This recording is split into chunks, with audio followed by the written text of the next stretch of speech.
तो आओ बच्चों, आज दुर्गा के बारे में बताएं। क्योंकि जिसको हम लोग दुर्गा कहते हैं उसमें छुट्टियां भी दी जाती है सरकार की ओर से 10 दिन। पाखंड तंत्र का जो हिस्सा है उसमें कैसा कैसा छलावा है इसका दर्शन करवा रहे, और कैसे कैसे सरकार पीछे से लेके आया। दुर्गा शब्द का अर्थ होता है दुष्प्रभाव का अड्डा। जो प्रभाव पड़ा है इन आजादी के 75 साल में और निष्कर्ष निकल के सामने आया। रोष होता है रंडी का औलाद। सुनने में अटपटा सा लगा होगा और सच्चाई बात कड़वी लगती है, लेकिन रियल है। जिसका बाप माना हो उसको किस क्या कहेंगे?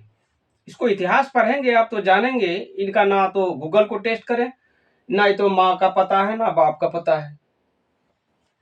और गाय से होता है गाय खोड़ी का अड्डा। तो इसमें पाखंड कहते हैं गौ हत्या बंद करो, वही गाय का मांस बेचते हैं। सिर्फ दिखावा के लिए कहते हैं कि गौ हत्या बंद करो, जबकि ये जिसको दशहरा का नाम दिया गया है उसमें देखते हैं पाखंड बड़े बड़े बकरे को बड़े बड़े हथियार से बलि चढ़ाते हैं। तो कहा जाता है जीव हत्या करना पाप है कौन सा। मैं वही सोचता रहा। मैं तो शाकाहारी हूं बचपन से, एक संत का बेटा हूं, लेकिन सोचता रहा कि आखिर कहते हैं कि दुर्गा वैष्णव थी, तो हत्या कैसे स्वीकार कर रही है? तो पाखंड ने इनको बहुत उलट सुलट किया और आदमी को उलझाया कि नहीं दुर्गा की बलि दी जाती है। मैं भी क्षुब्ध रह गया कि चलो भाई होता होगा। ये गायखोरी का अड्डा जिसको जो हिंदू तंत्र को फैलाया यानी ब्राह्मण, वह हर चीज पर पहले कब्जा किया। पैसों का कब्जा किया, आपके रोजगार पर कब्जा किया, बेरोजगार किया, हर चीज पर कब्जा करने का काम ब्राह्मणों ने किया और उसके चंगुल में फंसे और गुलाम बन गए। हम लोग आजादी नहीं पाए, हम लोग अब तक गुलाम। तो 1999 में मैंने सभी पार्टियों को पूछा था लेसन के माध्यम से, गवाह होगा मेरा लेखनी भी अभी। उसमें पूछा था कि बताओ सभी समस्त पार्टी को पूछा गया था कि बताओ नेता, भारत में रंडी खाना का निर्माण किसने किया? बहुत अटपटा सा है, ऐसा शब्द का प्रयोग नहीं करना चाहिए, लेकिन सच्चाई है, कड़वी लगती है।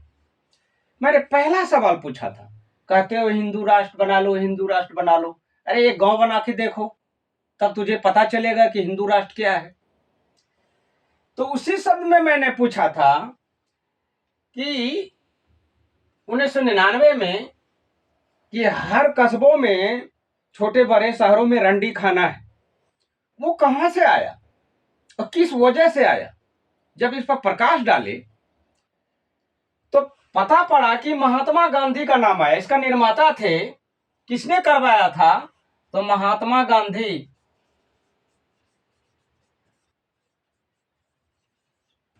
इसलिए मैं इनका नाम ले रहा हूं कि चाहते तो इस चीज को रोका जा सकता था, लेकिन बहुत नेताओं को बुरा लगता होगा, पाखंडी को तो बहुत बुरा लगता होगा, कैसा शब्द बता रहे हैं।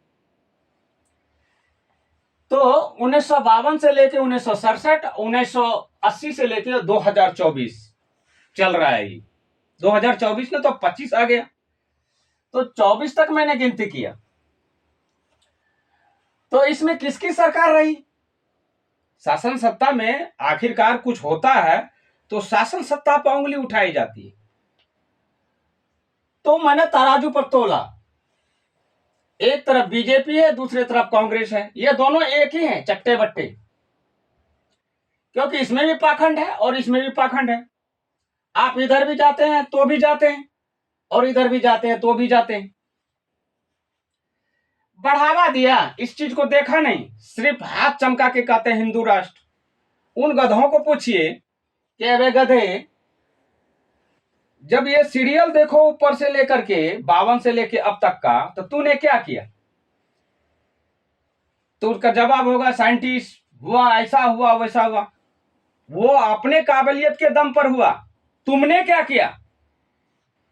अगर मैं बता रहा हूं तो ये हमारी काबिलियत है कि मैं अनुभव से बता रहा हूं। किसी को बुरा भी लगे तो लगे, क्योंकि जैसी करनी वैसी भरनी। जैसा करोगे उसका नेक्स्ट में उनका पनिशमेंट आएगा।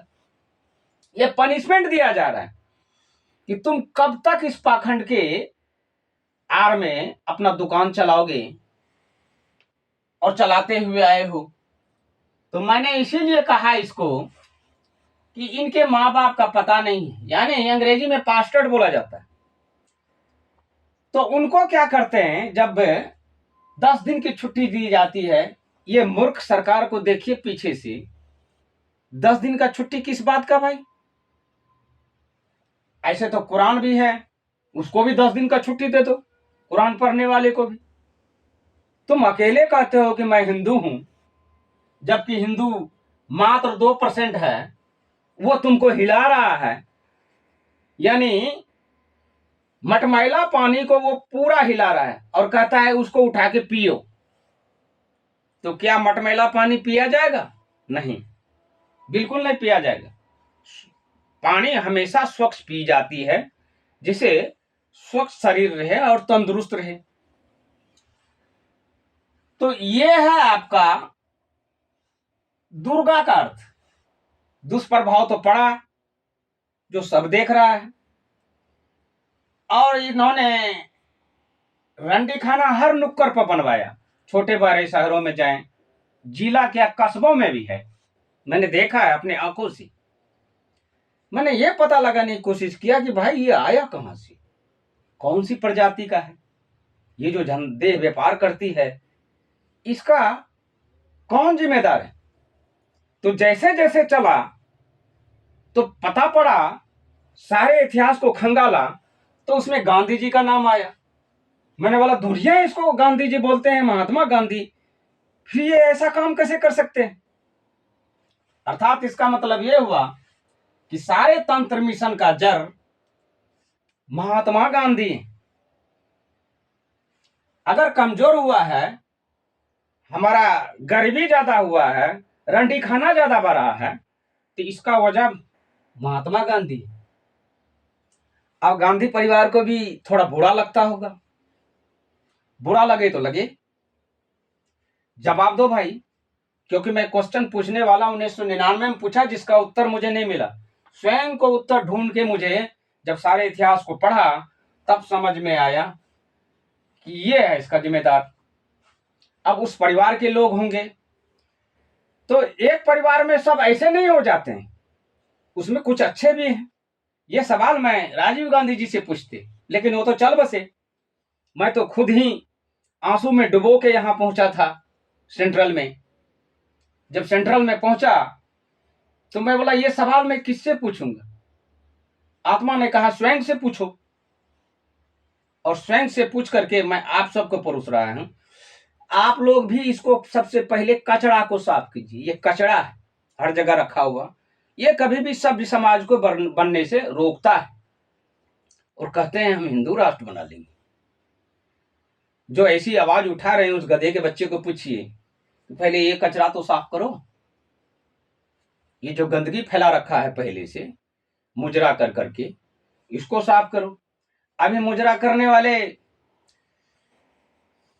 तबला बजा के नचा रहे हैं उसको। ये मुजरा करने वालों, अपने आप को पहले सुधारो, तब दुनिया को चलना सुधारने के लिए। मैं शाकाहारी हूं तो मैं मांसाहारी को समझा सकता हूं। तुम कहते हो कि मुस्लिम गाय कत्ल करते हो, तुम तो उससे भी बड़ा अपराधी हो। सामने बिल्कुल सैकड़ों हजारों लाखों होता है, उसमें भेड़ बकरी की तरह वो देखता रहता है, फिर उसमें बकरे को देता है और बड़ा सा तलवार लेके काटता है। और क्या बोलता है? जय दुर्गे मैया की। वो रंडी मैया नहीं बोलता है, जय दुर्गे मैया की। और मोटी मोटी किताब जो है शास्त्र में, मंत्र फंत्र एर्दर गिर्दर करके पढ़ाता है उसको, पीढ़ी पढ़ करके मस्त हो जाता है उसके पीछे, लेकिन शब्दकोश को नहीं जानता कि आखिरकार शब्दकोश में क्या है। शब्दकोश का अगर मंथन करेंगे तो जिसका माता पिता का कहीं अता पता नहीं, गाय खोड़ी का अड्डा और दुष्प्रभाव, दूसरे दुष्प्रभाव का अड्डा, जो प्रभाव पड़ा पीढ़ियों पर, उनमें से लाखों में से कोई एक तो होता है जो चुनता है। हमें क्या चाहिए, पीढ़ी को क्या चाहिए? रोजगार। रोजगार कैसे मिलेगा? सबसे पहले पाखंडी ने अपना दुकान जमाने का प्रयास किया कि अरे जितना मंदिर खोलोगे उतना ही हमारा पुजारी बैठेगा उसमें, तो फायदा तो हमको होगा, चलो ये दुकानदारी पर्दे में धंधा होगा। और धंधे वाले लोग इसमें जो है, ये दोनों में, बीजेपी में और कांग्रेस में धंधे वाले लोग हैं। धंधे का क्या मतलब? पूंजीपति, चाहे वो प्रेस हो, मीडिया हो, जो भी हो।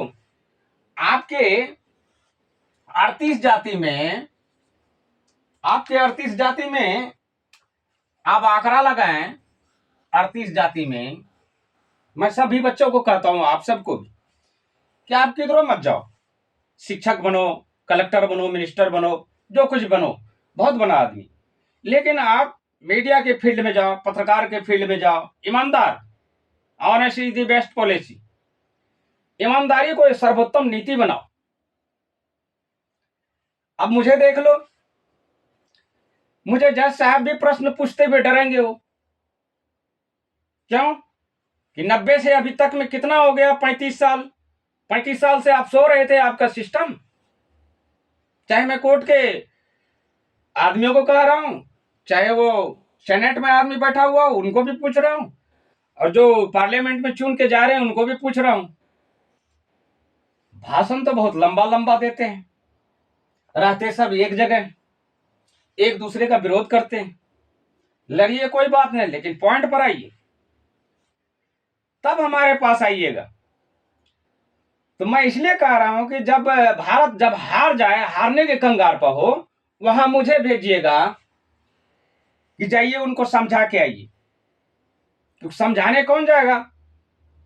जिनको खुद को ज्ञान हो, जो हर ज्ञान से वाकिफ हो, हर पुस्तक से वाकिफ हो, हर सब्जेक्ट से वाकिफ हो, हर समस्या से वाकिफ हो, हर कुर्सी से वाकिफ हो। किस कुर्सी की क्या जिम्मेदारी होती है, ये आप पढ़ेंगे तो आप गुणवत्तावान व्यक्ति बन सकते हैं। इसलिए मीडिया के फील्ड में भी आप बच्चों से विनती है कि हर जगह तो लोग छा गए, लोग ज्यादा कलेक्टर बनने को कोशिश करते हैं, लोग ज्यादा मिनिस्टर बनने की कोशिश करते हैं, लोग ज्यादा लायर बनने की कोशिश करते हैं, लेकिन पत्रकार और मीडिया हर कास्ट के भी होना जरूरी है, हर जाति का। अगर सामाजिक परिवेश में संतुलन का माहौल, अगर अच्छा समाज बनाना चाहे तो हर जाति का मीडिया जरूरी है। 38 जाति को एक आदमी शासन कर रहा है, 2%, और 38 जाति को इतना बेवकूफ बनाया, इतना बेवकूफ बनाया कि हम तो उनको भगवान मान लेते। कोई नेता आया, 500 रुपये बांटे, चलो रैली में, मैंने देखा अपनी आंखों से, पहुंच जाता है रैली में, उसकी वाहवाही ताली ठोक के आ गया, बाद में पनिशमेंट के लिए तैयार रहे कि 5 साल तक वो आदमी दिखाई नहीं देगा। ऐसा लीडर देश को नहीं चाहिए। जैसा आप देख रहे हैं, लीडर तो बाबा साहब बने थे, लीडर के लिए एक रास्ता भी दिए। क्या रास्ता दिए? सामाजिक व्यवस्था और व्यवस्था परिवर्तन का रास्ता, समानता का अधिकार, सब रास्ता दे के गए। लेकिन इनका नाम को हमेशा कांग्रेसों ने दबाने का प्रयास किया, यानी कि कांग्रेस को तो ऐसा लगता था, क्योंकि मैंने खुद देख के अपने फील्डों में, अपने जिलों में, जो जज बैठता है अपने कुर्सी पर, उनके ऊपर में गांधी का तस्वीर लटका हुआ। तो मैंने गांधी के बारे में रिसर्च किया, तो पाखंडी ने उसी तरीका से उनको फेस किया, पुस्तक और पढ़ाया बच्चों को। तो खैर उसमें से तो उनका टोली बन गया, ठीक है।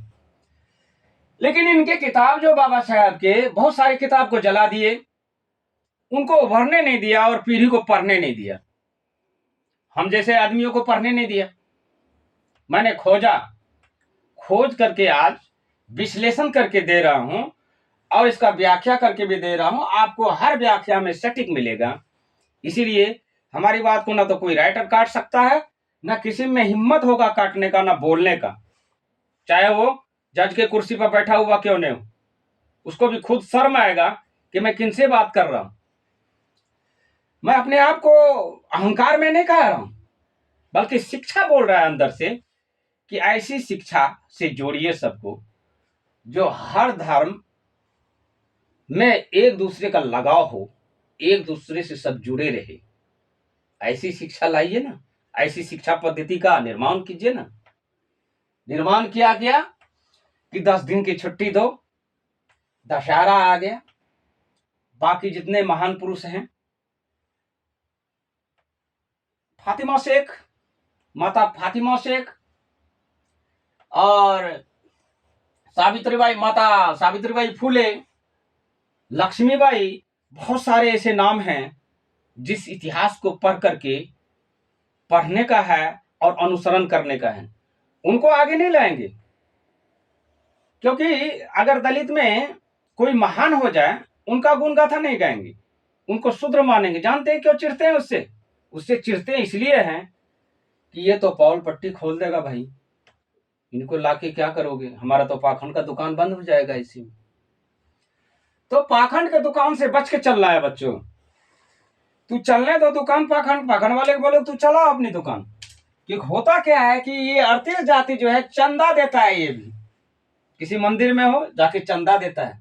जानते नहीं मैं चंदा कहाँ दे रहा हूँ, उनसे 50-100 रुपया मैंने खुद आंखों से देखा। हर गांव में, हर गांव का है, बिहार में भी हर गांव का है। जब दशहरा आएगा तो चंदा काटने के लिए जाएगा कि भाई चंदा दो, किस चीज का, बोला दशहरे पर्व आ गया है, हाँ वहां मेला लगेगा, आज एक पूजा है, आज 2 पूजा है, यानी रंडियों का पूजा करना। तो रंडियों को पूजा करोगे, थाली घुमाओगे तो क्या मिलेगा? क्यों? वो तो देह व्यापार है, उनके पास ढेर सारा ग्राहक आएगा। आपको ग्राहक बनाया है वो, इस 38 जाति को ग्राहक बनाया है। बात बहुत कड़वी है बच्चों, लेकिन सच्चाई है बात में, इसलिए खोल के बता रहा हूं। क्योंकि मैं 1999 से मेरी आंख खुली हुई है। बहुत सारे ऑर्गेनाइजेशन ने दबाने के प्रयास में मुझे 4 साल तक बहुत हवा में उड़ाया। बिल्कुल नेगेटिव है, ये तो बिल्कुल पागल जैसा है। तो ब्रेनिस्ट जो होता है वो पागल जैसा ही होता है। आपको भी कहेंगे लोग, आप काम नहीं छोड़ना, जिस लगन और मेहनत से चल रहे हो, दुनिया ऐसे बोलती रहेगी, लेकिन अपना काम करके उसमें से अलग हटना कि लो मैंने अपना काम कर दिया, बाकी का काम तुम अपना करते रहो। अब जैसे मैं बोल रहा हूं तो किसी जगह धमकी आया ऊपर से कि आप गलत वीडियो बना रहे हैं, आपकी मोबाइल बंद कर दी जाएगी। मैं बोला अच्छी बात है भाई, बंद करोगे तो मैटर संयुक्त राष्ट्र संघ का मैटर क्लॉज हो जाएगा, वो तो वहां से देख रहे हैं ना। ऐसी बात नहीं है हो रहा है कि मैं बना रहा हूं वो देख नहीं रहे होंगे, वो 99 से देख रहे हैं, गिरवेशन पावर का चंबुक लगाए हुए वो देख रहे हैं कि सही क्या है गलत क्या है। अगर मैं गलत होता तो अभी तक मैं कस्टडी में होता।